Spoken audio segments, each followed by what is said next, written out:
Terima kasih saudara, Anda masih bersama Liputan 6 Daerah Jawa Timur. Komisi Pemilihan Umum atau KPU Kabupaten Ponorogo Senin pagi mulai melaksanakan penyortiran dan pelipatan surat suara Pilbub 2024 di Gudang Bulog. Sebanyak 140 petugas dikerahkan untuk menyelesaikan pelipatan yang ditargetkan rampung dalam 3 hari ke depan. Sebanyak 140 petugas pelipatan surat suara dikerahkan untuk menyortir dan melipat surat suara di Gudang Bulog, Kecamatan Babadan, Ponorogo. Ada 784.198 surat suara Pilbub yang harus diselesaikan dalam 3 hari ke depan. Untuk mempercepat proses pelipatan, petugas membawa alat bantu sederhana dari rumah, seperti potongan paralon dan botol plastik. Alat ini tak hanya mempermudah pekerjaan, tapi juga memastikan lipatan lebih rapi dan menjaga kebersihan surat suara. Dalam sehari, masing-masing petugas mampu melipat hingga 300 surat suara. Terus ini kenapa kok ngelipat surat suaranya pakai pipa untuk melipat itu? Biar nggak kotor, biar praktis, biar apa? Cepet gitu ya? Cepet gitu mas. Emang kalau pakai tangan gimana sih Bu?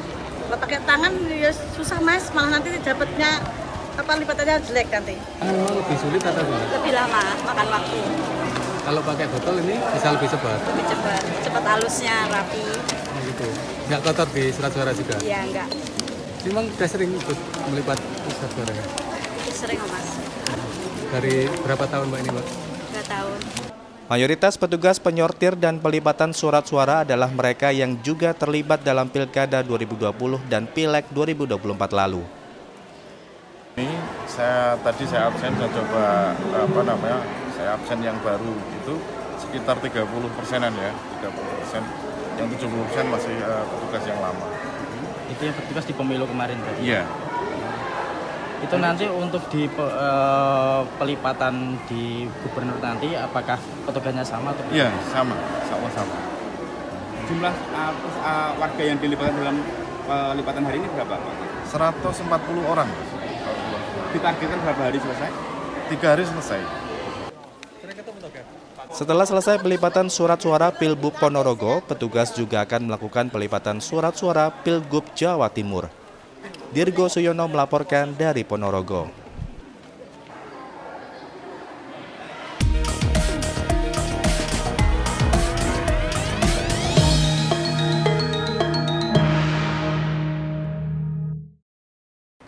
Kita ke informasi ringan, saudara. Pasangan suami istri di Mojokerto meraih sukses berkat keuletannya beternak burung murai batu.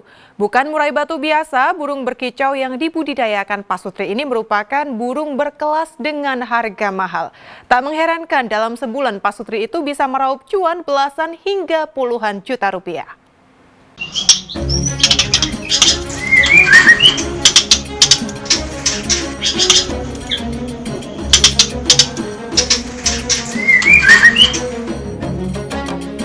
Pasangan suami istri itu adalah David, 31 tahun, serta Sinta Amelia, 26 tahun, warga desa Watukenongo, Kecamatan Pungging, Kabupaten Mojokerto. Keduanya sukses beternak burung murai batu dengan memanfaatkan lahan sempit pekarangan belakang rumahnya. Pasangan ini menggeluti usaha beternak burung yang memiliki suara kicauan khas tersebut sejak 10 tahun lalu. Saat ini keduanya memiliki 8 pasang indukan murai batu yang sudah produktif.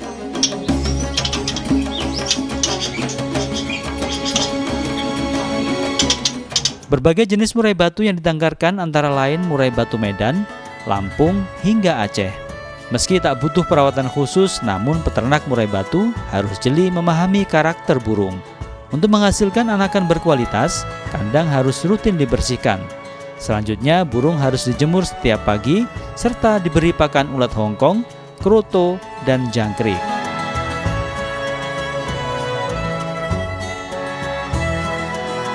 Meski kadangkala harga murai batu hancur di pasaran, namun dengan menjaga kualitas hasil anakan, David tetap bisa meraup cuan belasan hingga puluhan juta rupiah setiap bulan.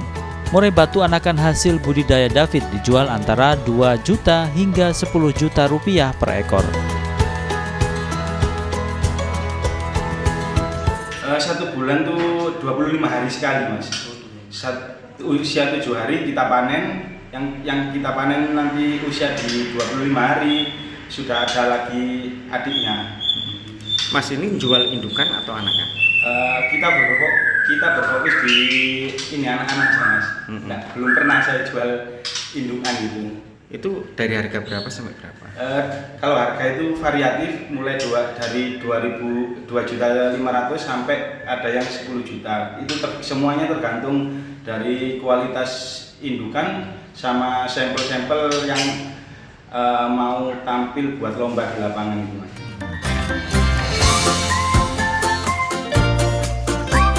Tak hanya dari Mojokerto, murai batu anakan hasil ternak David dan Sinta yang dipasarkan melalui media sosial ini juga banyak diminati kicau mania luar daerah. Bahkan pelanggan rela memesan anakan dulu meski telurnya belum menetas. Dia Eko Purwoto melaporkan dari Mojokerto.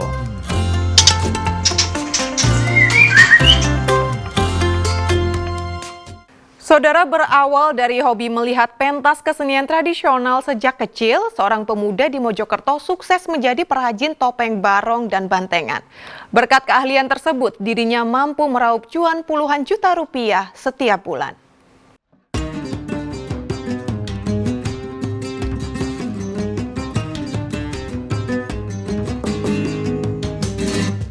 Ahmad Fauzan, warga desa Gemekan, Kecamatan Suko, Kabupaten Mojokerto, sukses menggeluti usaha kerajinan topeng barong dan bantengan yang dirintis sejak 9 tahun lalu.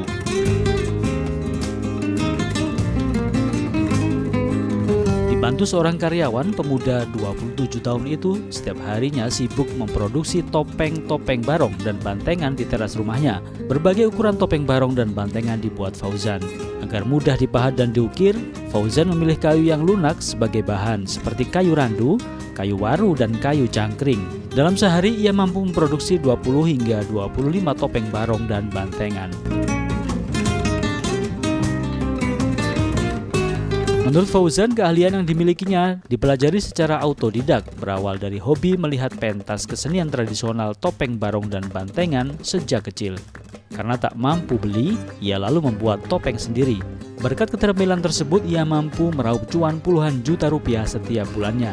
Hasil kerajinannya dijual mulai harga Rp45.000 hingga Rp1.500.000 sesuai ukuran.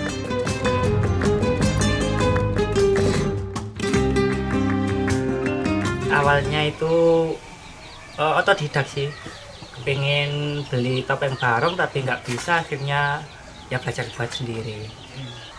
Produksi full ukiran kayu, banteng, barong, rusa, kayu waru, sama randu, sama cangkring. Kalau yang standar biasa-biasa ini ya sekitar 20-an, 25 bisa. Dari 2015. Berarti 9 tahun. 9 tahun. Omset per bulan sekitar 21 sampai 22. Hasil kerajinan Fauzan yang dipasarkan melalui online tersebut diminati pelanggan di hampir seluruh wilayah Indonesia untuk pertunjukan pentas seni topeng barong dan bantengan. Dia Eko Purwoto melaporkan dari Mojokerto.